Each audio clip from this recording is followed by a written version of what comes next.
आदाब नाजरीन, मैं मोहम्मद आजम RH9 न्यूज़ में आपका खैर मकदम है। ईरान में फंसे मजीद 290 शहरियों की वतन वापसी।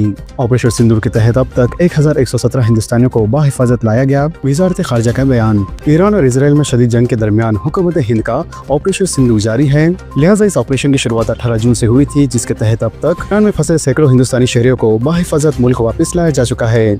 इसी दौरान इतवार को भी मजीद 290 हिंदुस्तानी शहरियों को वापस लाया गया है। इसी तरह ऑपरेशन सिंदूर के तहत हिंदुस्तान वापस लाए जाने वाले लोगों की तादाद जुमला 1117 हो गई है। इसके अलावा वजारत खारजा ने अपने एक बयान में कहा है कि ऑपरेशन सिंधु ने अपनी रफ्तार पकड़ ली है, लिहाजा जुम्मे की देर रात और हफ्ते की सुबह स्पेशल फ्लाइट्स के जरिए हिंदुस्तानी शहरियों को नई दिल्ली लाया गया है, जिनमें तुलबा, मजहबी मुसाफिर और दीगर हिंदुस्तानी शहरी शामिल है। वतन वापस लौटे लोगों ने राहत की सांस लेते हुए कहा है कि गुज़िश्ता कई दिनों से वहाँ हालात इंतहाई खराब थे, हर रोज मिसाइलों की आवाजें सुनाई देती थी। वाज़ेह है कि ऑपरेशन सिंधु के तहत सबसे पहले 110 मेडिकल तलबा को वापस लाया गया था। इसके अलावा हुकूमत हिंद की गुजारिश पर ईरान ने एयर स्पेस पर नाफिज पाबंदियों को हटाकर हिंदुस्तान के तकरीबन 1000 शहरियों को निकालने की इजाजत दी है, जिनमें ज्यादातर तलबा हैं जो पढ़ाई करने के लिए वहाँ गए थे।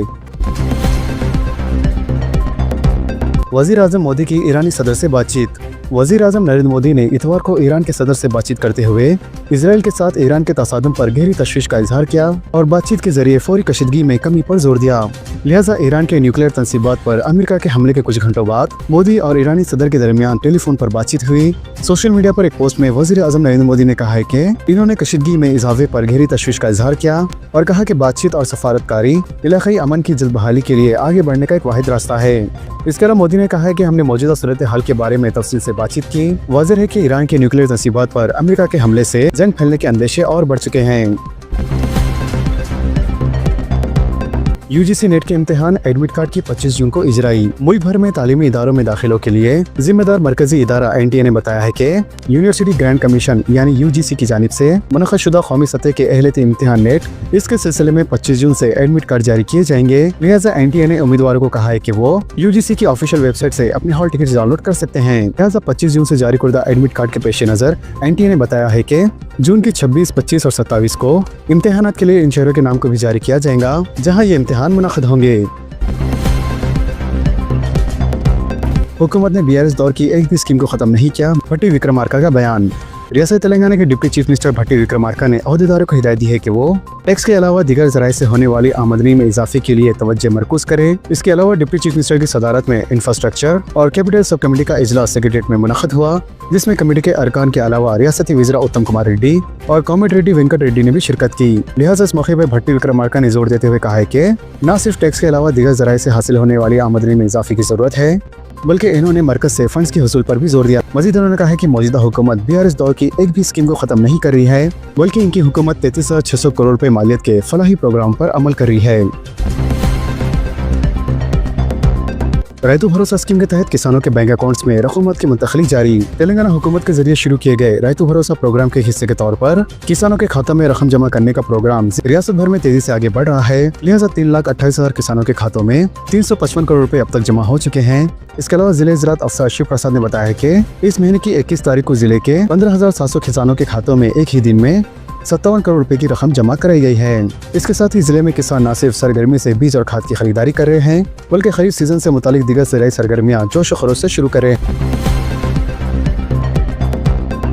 ईरान पर हमले के बाद तेल की कीमत में फी बैरल 3 से 5 डॉलर तक का इजाफे का इम्कान। मार्केट के माहिरीन का कहना है कि अगर तेल की तिजारत दोबारा शुरू होंगी तो अमेरिका के ईरान पर हमले के बाद तेल की कीमत फी बैरल 3 से 5 डॉलर तक बढ़ सकती है और इसमें मजीद इजाफा उस वक्त तक नहीं होगा जब तक ईरान कोई सख्त जवाब ना दे या फिर तेल की सप्लाई में कोई बड़ा खलल पैदा ना करे। मीडिया के मुताबिक ईरान तीसरा बड़ा खाम तेल पैदा करने वाला मुल्क है। माहिरीन का कहना है कि तेल की कीमतों में अचानक इजाफे की तवक्को है, हत्ता कि ईरान की जानिब से अगर फौरी जवाब ना भी दिया गया तो मार्केट जियोपॉलिटिकल खतरे का एक ज्यादातर प्रीमियम शामिल रखने का रुझान रखेंगे।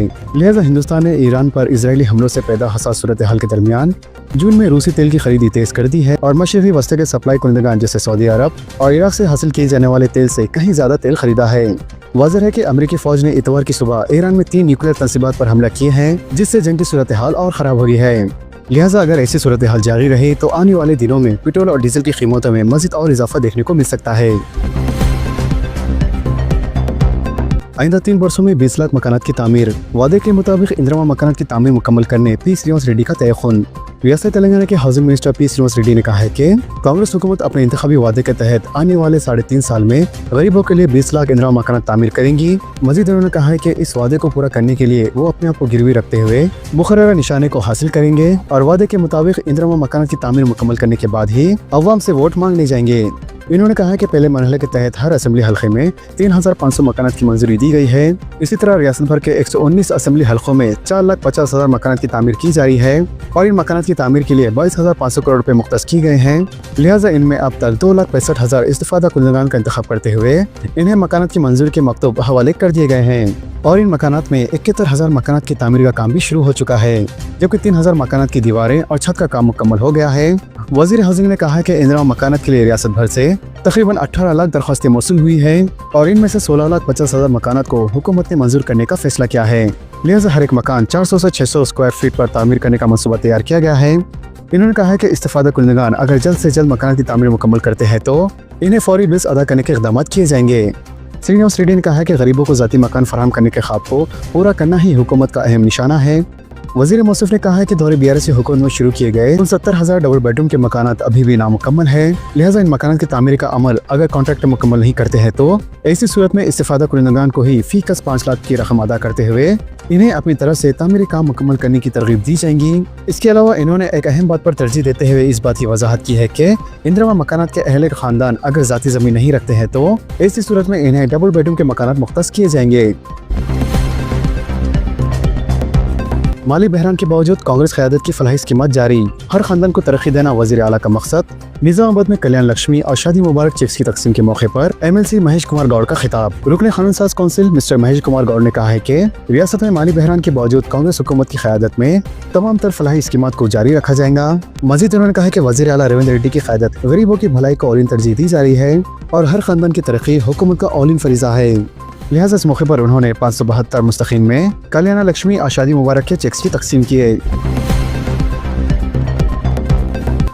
आने वाले दिनों में 17,000 नए राशन कार्ड्स की तकसीम। रियासती हुकूमत आने वाले दिनों में तमाम अहले अफराद में 17,000 नए राशन कार्ड जारी करने जा रही है, जिसकी वजाहत MLC महेश कुमार गौड़ ने की। मजीद उन्होंने कहा कि KCR के 10 साल दौरे इख्तिदार में एक भी नया राशन कार्ड जारी नहीं किया गया था। इसके बरक्स मौजूदा कांग्रेस हुकूमत मुस्तकबिल 17,000 नए राशन कार्ड जारी करने वाली है। लिहाजा नए राशन कार्ड की इजराई के लिए दरख्वास्तों का सिलसिला मुसलसल जारी रहेगा। तो दोस्तों, इन खबरों से मुताल्लिक आप सबकी क्या राय है नीचे कमेंट बॉक्स में जरूर जाहिर करें और इसी तरह की लेटेस्ट एंड मज़ीद अपडेट्स के लिए हमारे चैनल के साथ जुड़े रहें। हमारे इस वीडियो को आपस में ज़्यादा से ज़्यादा शेयर करें। तो नाजरीन, इजाजत दीजिए और बने रहिए हम सब की आवाज़ RH9 न्यूज़ के साथ। चैनल को लाइक कीजिए, जितना हो सका ज़्यादा से ज़्यादा शेयर कीजिए और सब्सक्राइब करना ना भूलें। खुदा हाफिज़।